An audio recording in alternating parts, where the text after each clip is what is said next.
Hello, ladies and gentlemen, and welcome to COASTER-net Update. We've got some breaking news tonight out of Tampa, Florida, where two new trademarks have just been filed for SeaWorld Parks and Entertainment.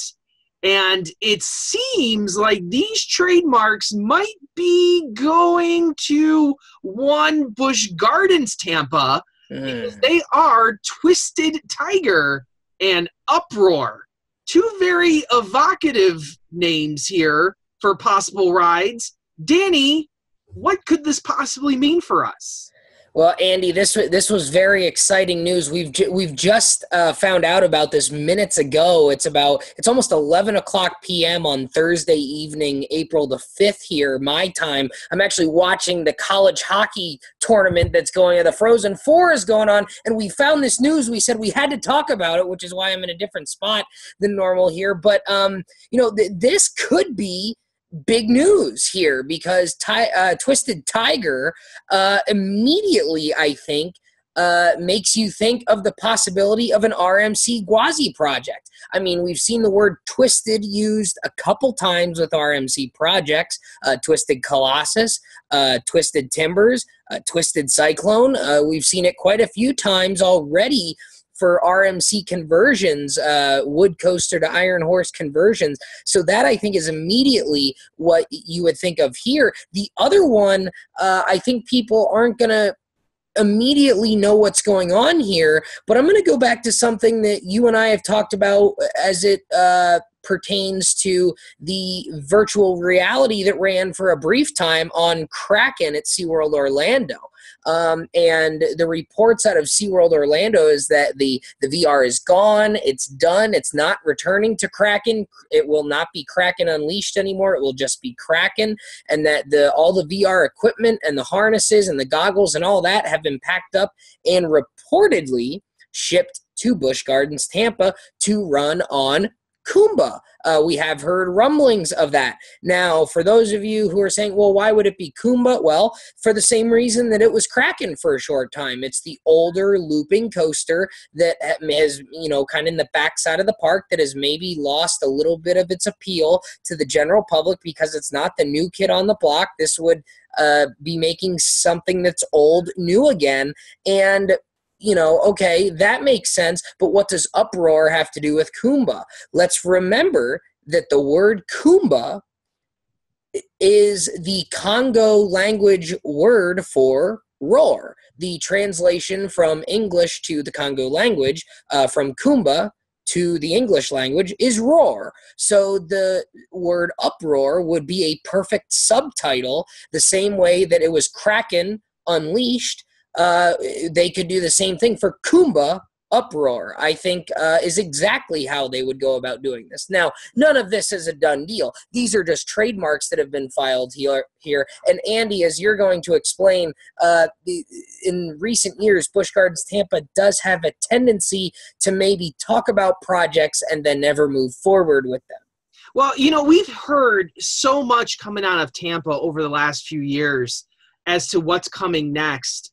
And I'll take you through a few of them, and many of them have been, confirmed by, well-respected members in the Tampa community. Mm-hmm. The first one was that the old Cheetah Chase, the new Sand Serpent Wild Mouse that used to be at Williamsburg and now is at Tampa. The big rumor, last year was that ride would be getting a brand new theme, would be going indoors. And doing somewhat of a rainforest-like theme with some dark ride elements going through there, almost like, your Dark Knight coaster, but a little bit maybe more themed out than that, a mouse in a box concept. That was a heavy rumor last year, never came to pass. And by all reports right now has been dropped completely. VR going on Kumba has been another rumor that's been going on for quite some time. That has just never come to pass. I actually expected that to be announced for maybe the 2018 season, having heard that the stuff, like you said, was packed up from Kraken and sent over to Tampa. It would be an easy, switch out, put the VR on Kumba, put some, make a new CGI element to it. Same harnesses as Kraken, so it would be very easy to retrofit, really.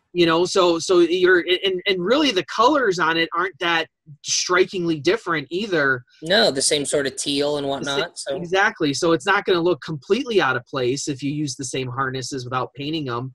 That was a rumor. I think the other big rumor that a lot of people may or may not know is that next to Gwazi, where the current flamingos are, they were possibly planning an entire Australian-themed land with a number of flat rides, some kiddie rides, to be anchored in that area by a Tempesto clone. And we saw that, SeaWorld San Diego just is getting the wild wallaby. No, I didn't. No, I don't. Who knows? It might be. So that Australian themed land next to Gwazi. Now, what was interesting is in all those renderings for that land, Gwazi was still there.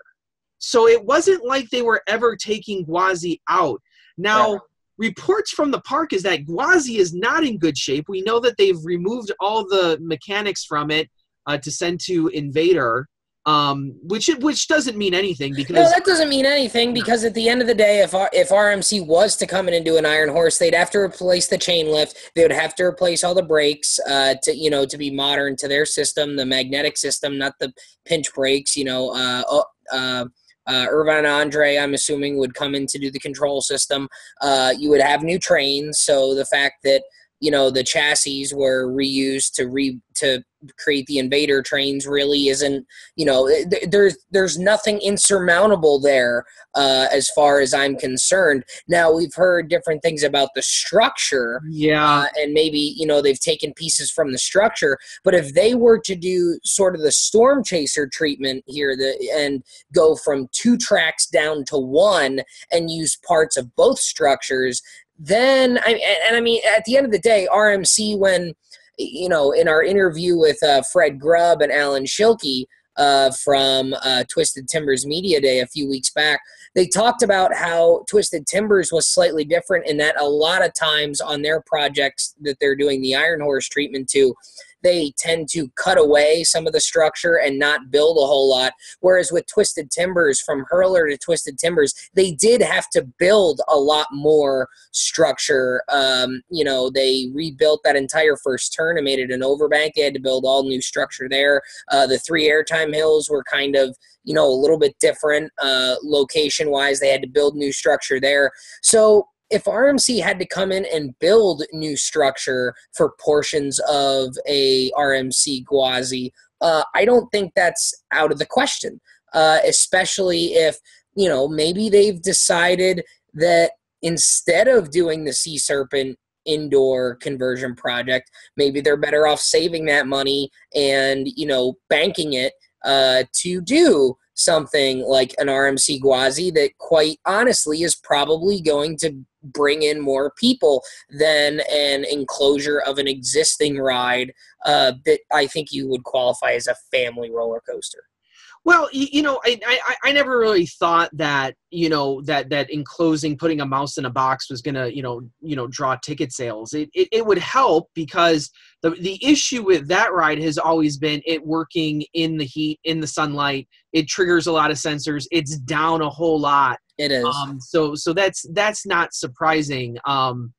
Sand Serpent, I think it's called. I call it Cheetah Chase still. Yeah, it was Cheetah Chase for a while. It became Sand Serpent once Cheetah Hunt opened, and it didn't make sense to have those two in different areas of the park. But the RMC Gwazi thing has been something that we've talked about. We talked about way back when Gwazi originally closed. And it just closed. It wasn't to be demolished. There was no demolition announced or anything. It was just kind of there. And, the station area has been used as a haunt during Hallow Scream, which they could still do in theory. It depends. They would have to reroute it. They could maybe use some of the areas. They wouldn't be able to use the station unless, again, it becomes a single track. And, kind of the Storm Chaser deal again, or like a Twisted Colossus where you only use one side of the station and maybe you could use the other side for like staging for the beginning of a haunt, and maybe use the second side of the queue, because the queue did split right at the beginning there, so you did have two separate queues.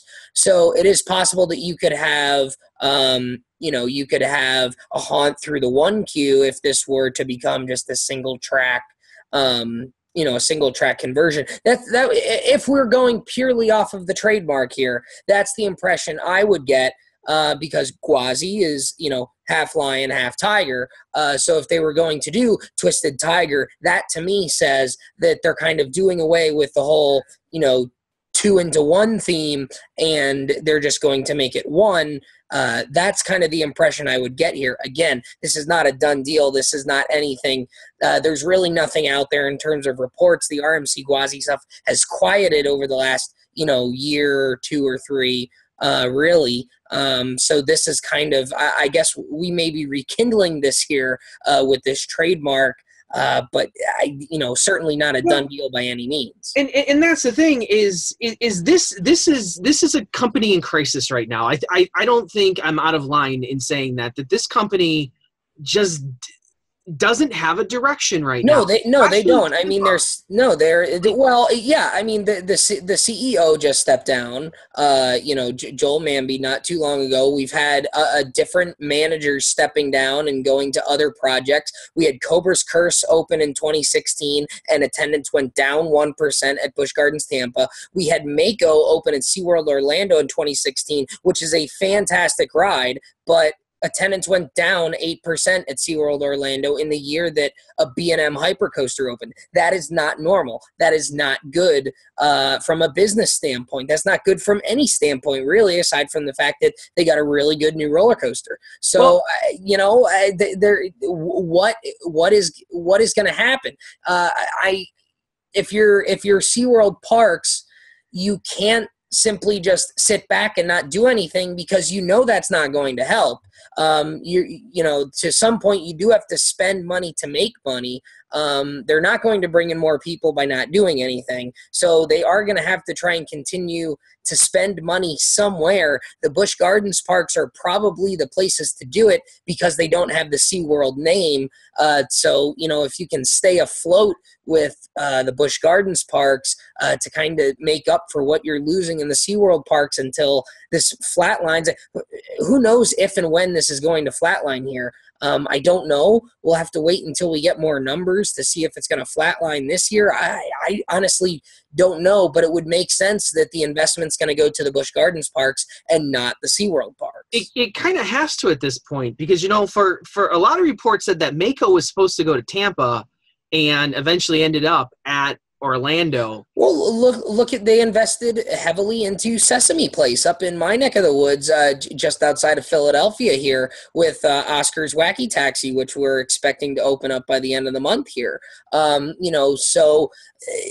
been a very, Sesame Place is not a big park. I've never been there, but I know it's a very small park. I will go there for the first time this year and ride the two coasters there, and probably get the hell out of there so I don't look too creepy with, myself and my 50-year-old aunt and a couple other of my coaster friends walking around a Sesame Street theme park. It's like England all over again. Yeah, right? It's like Gulliver's all over again.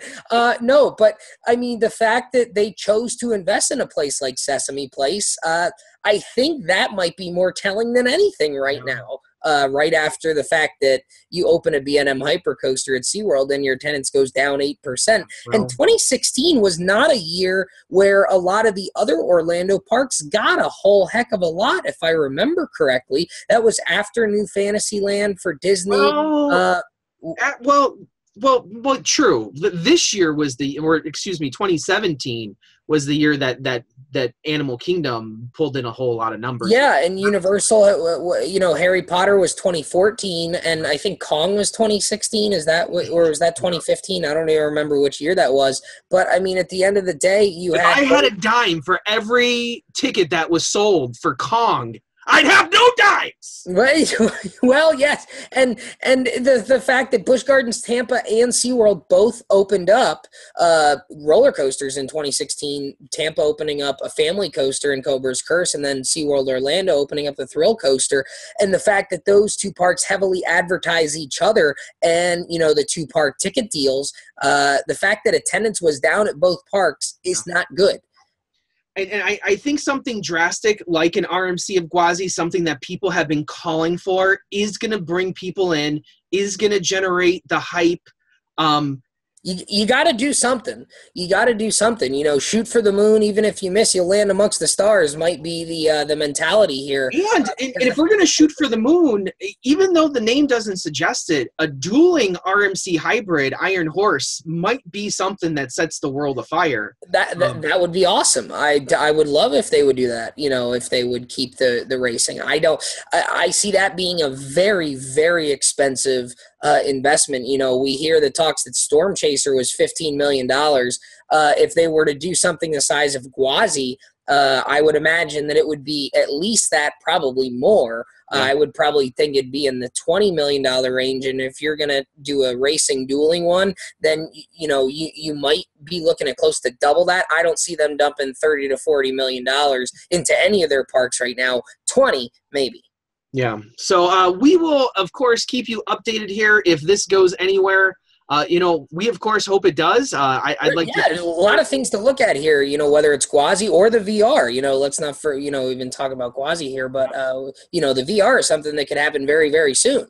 And the VR at SeaWorld is the best VR I've been on by far, and it's probably very similar to your Galactica experience. So I'd be very happy with either of these two things coming to pass. So as always, we will keep you updated here on COASTER-net Update. I'm, of course, Aina Varchek from Chicago, Illinois. And I'm Danny Miller from Binghamton, New York. And as always, right on, Ride Warriors. See you next time, guys.